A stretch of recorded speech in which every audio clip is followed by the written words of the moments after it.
আমি যখন ফ্রি টাইমে টিভি দেখতে বসি ঠিক তখনই টিভি রিমোট আর খুঁজে পাই না। আমার আশেপাশে সোফার চারপাশে সব দিকে খুঁজতে থাকি। এটা ওটা সরিয়েও যখন না পাই তারপর সোজা চলে যায় ড্রয়ারে।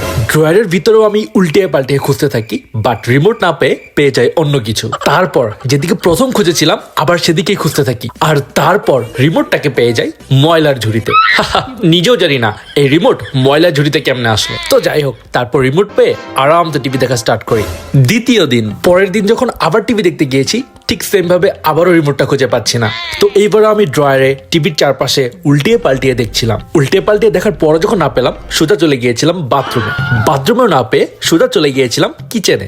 দেখো দেখি কাণ্ড, কিচেনে পেয়ে গেলাম রিমোট। এই রিমোটটাকে সহজেই খুঁজে পেতে চাইলে একটা আইডিয়া বের করতেই হবে।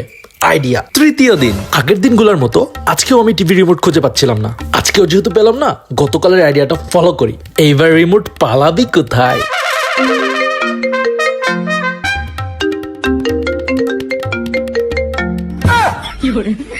এই তো রিমোট পেয়ে গেছি।